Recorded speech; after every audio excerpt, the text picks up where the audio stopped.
तैयार हो जाए, ट्रम्प कुछ पागलपन करने वाला है। और पागलपन ये करने वाला है कि आज उसने ऐलान किया है कि अगर ईरान ने जरा सी भी कोई ऊंच नीच करने की कोशिश की तो मैं क्लियरली बता दूं, या तो डील होगी मेरी मर्जी की या ईरान का मैं काम तमाम कर दूंगा। कहता मैं 9 करोड़ लोगों को मारना नहीं चाहता, लेकिन अगर सूरत हाल ऐसी रही तो मैं फिर ईरान का 1 घंटे के अंदर अंदर काम तमाम कर दूंगा। आपको कहीं से ये बंदा प्रेसिडेंट लगता है?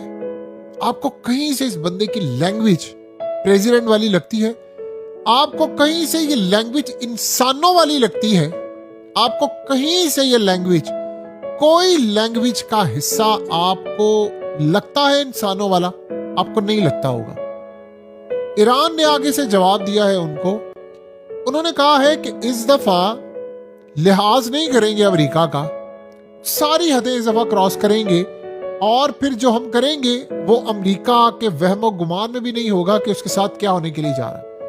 यानी आप अंदाजा कर लें कि इस वक्त उन्होंने क्या जवाब दिया। उन्होंने कहा अब आयतुल्ला अली खामनाई का इंतकाम लेने जा रहे हैं ट्रम्प से और नेतन्याहू से। यानी आप ये सोचो, उन्होंने अब ये बात कह दिया है कि अब इंतकाम होगा, इंतकाम शदीद होगा, शदीद इंतकाम होगा। लोग शायद ये समझ रहे थे कि आयतुल्ला अली खामनेई चले गए इस दुनिया से और उसके बाद वो जी उन्होंने ईरान ने जंग लड़ी, ईरान जंग जीत गया, चीजें बस ठीक है, बेहतर होगी। वो कहते हैं कि अब असल लड़ाई होनी है, अब हमने बदला लेना है, खून का बदला खून। अब आप ये सोचा, आज डोनाल्ड ट्रम्प कहता है कि अब जो सूरत हाल पेश आएगी उसमें आपको जरा एक नई चीज देखने को मिलेगी। कहता है जिन लोगों ने मार्केट में शॉर्ट किया हुआ था वो सारे ट्रैप होने वाले हैं। अब मार्केट आसमान पर जाएगी। मैं स्टॉक मार्केट को आसमान पर लेकर जाने वाला हूं। यानी स्टॉक मार्केट इस वक्त फटने के लिए जा रही है। उस बंदे को इस बात से कतन कोई गर्ज नहीं अमेरिका के साथ क्या हो रहा है, उसको इस बात से कतन कोई गर्ज नहीं दुनिया में तबाही हो रही है, लोग मारे जा रहे हैं, तबाह हो रहे हैं, इस जंग से हर तरफ कहर बरपा है। उसको सिर्फ एक ही चीज चाहिए, मुझे स्टॉक मार्केट को बढ़ाना है, मुझे माल कमाना है, मुझे पैसा कमाना है। उसके लिए चाहे मैं गोल्ड को मैनिपुलेट करूं, चाहे मैं सिल्वर को करूं, चाहे मैं बिटकॉइन को करूं, मैं जिसको कर सकता हूं करूं, मुझे कतन कोई परवाह नहीं है, मैं बस यही काम करूंगा। देखिए आज जब जनाजा हो रहा था, जब डोनाल्ड ट्रम्प की धमकी आई कि मैं अभी चाहूं तो इन तमाम लोगों को मार दूं, यानी मैं करोड़ों लोगों को मार दूं जो जनाजे में आए, उस वक्त जब वहां इंतकाम शदीद की बात हुई और कहा गया कि डोनाल्ड ट्रम्प से बदला लिया जाएगा और कहा गया अटैक करो आप इन पर। देखिए एक बात आप ज़हन में रखिएगा, ये आर पार अभी होना है। अभी आपको ये लग रहा है ना कि शायद ईरान और अमेरिका की लड़ाई नहीं होनी, आपको अंदाजा नहीं है अभी कि लड़ाई कितनी बड़ी अब होनी है। अब जो लड़ाई होगी वो फाइनल है। यानी शायद ऐसी सूरत हाल हम देखें कि या तो वो रहेगा या ये रहेंगे। और जो हालात हैं नजर आ रहे हैं, ईरान ने तो रहना है, अमेरिका के अंदर सोवियत यूनियन जैसा हाल हो जाएगा। आज ईरान ने कहा है कि हम तो जो इंतकाम लेंगे। अमेरिका सोचे क्या आगे सूरत हाल कहता है, कहता मैं 1 घंटे के अंदर इनके सारे पुल उड़ा दूं, इनकी ऑयल रिफाइनरीज उड़ा दूं, इनकी तमाम चीजें उड़ा दूं। अब ईरान ने किया क्या है, ईरान ने खलीजी ममालिक से राब्ता किया है और कहा है कि अगर अमेरिका को जरा सी भी सपोर्ट मिली ना इस दफा आपके मुल्कों से, तो अगर हमारे कोई भी ऑयल रिफाइनरी या कुछ भी तबाह हुआ तो फिर आपकी भी नहीं बचे। तो ये बेहतर ये है कि वो असल में कोशिश कर रहा है ईरान से काफी अरसे से कि अब अमेरिका को यहाँ से निकाल दें। अमेरिका के अड्डे अब हमारे लिए बोझ बन चुके हैं, आप इनको निकाल दें। असल में आज इसराइल के आर्मी चीफ ने जंगबंदी के बावजूद लिबनान में हमले की धमकी दी और कहा कि अब लिबनान का एक हिस्सा लेंगे। आपको पता है लिबनान के बहुत सारे हिस्से जो है उस पर इसराइल ने कहा कि मैं कब्जा करना चाहता हूँ। कब्जे से उन्होंने कहा कि ये हमारे साथ मिलना चाहते हैं। तो ये सूरत हाल है। असल में बहुत सारे इलाके हैं ऐसे जो शायद ये समझते हैं कि अगर हम इसराइल के साथ शामिल हो जाए तो इसराइल हम पर बमबारी नहीं करेगा। हो सकता है वहां पर ऐसी सोच भी पाई जाती हो। इस बात का इसराइल एडवांटेज उठा रहा है। देखिए जो खलीजी ममालिक है वो बड़ी कोशिश कर रहे हैं, अमेरिका को बता रहे हैं और अमेरिका को कह रहे हैं कि आप यहाँ पर अटैक ना करना। और इसके अलावा वो कह रहे हैं कि रोको इसको लिबनान में अटैक करने से, क्योंकि ये एक वाहिद चीज है जिससे जंग छिड़ जा रही है और इसराइल इसको रुक नहीं रहा। देखिए आज तैयब एर्दोगान ने भी कह दिया है कि इसराइल को अब दोबारा इस जंग में उतरने नहीं देंगे। उनको पता है कि सारे ये जंग में उतरने के लिए जा रहे हैं। अगर जो तो सूरत हाल बड़ी खराब है कि इसराइल पूरी कोशिश कर रहा है कि F-35 अर्दोगान को ना मिले।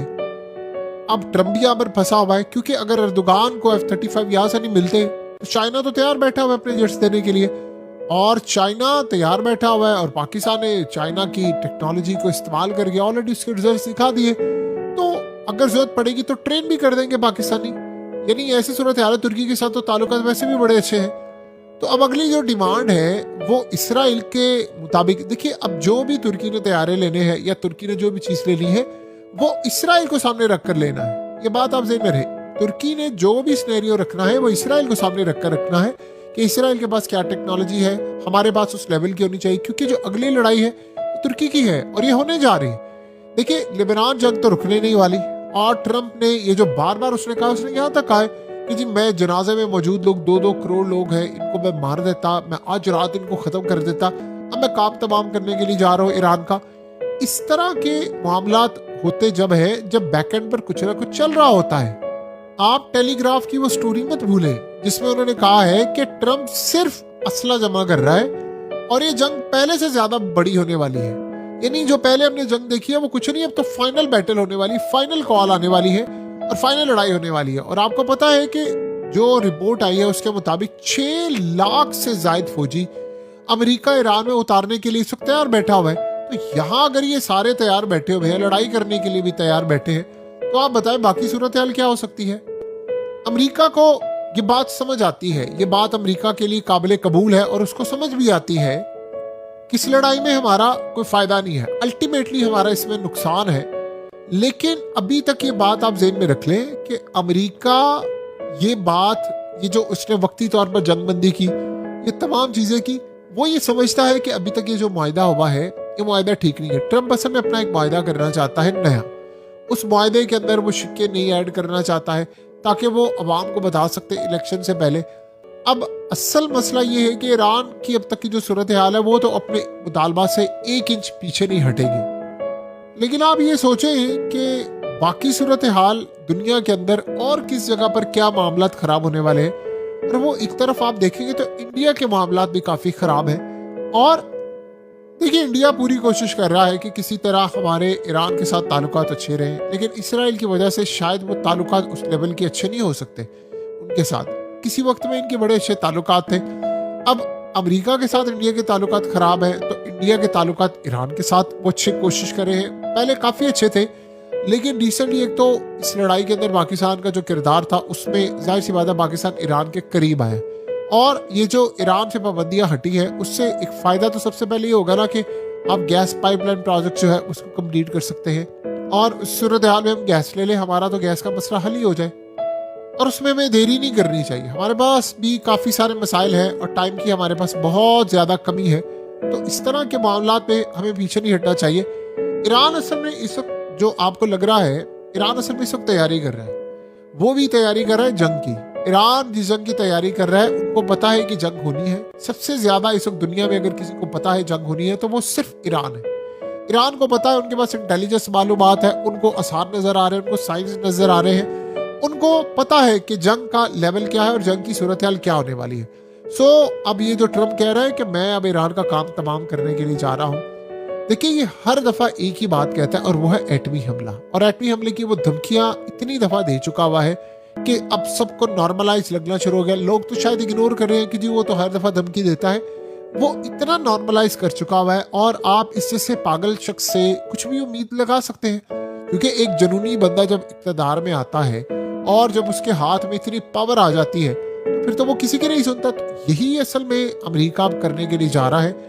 अब इस वक्त डोनाल्ड ट्रंप जैसा बंदा जिसने पूरी दुनिया के अंदर यानी उद्यम मचाया हुआ है, आज आपको पता है कि इन्वेस्टर्स, स्टॉक मार्केट में काम करने वाले रिटेलर्स, जो बेचारे आम लोग फॉरेक्स का काम करते हैं, कोई क्रिप्टो का काम करते हैं, वो लोग तंग आ गए इस बंदे से। क्योंकि अब आप ये सोचें कि जब चाहेगा मार्केट गिरा देगा, जब चाहेगा उठा देगा और सिर्फ अपना पैसा बनाएगा, उसको बाकियों की कतन कोई परवाह नहीं। हकीकत टीवी को सब्सक्राइब करना मत भूलें, वीडियो को लाइक करें, शेयर करें और कमेंट सेक्शन में अपनी राय का इजहार जरूर करें।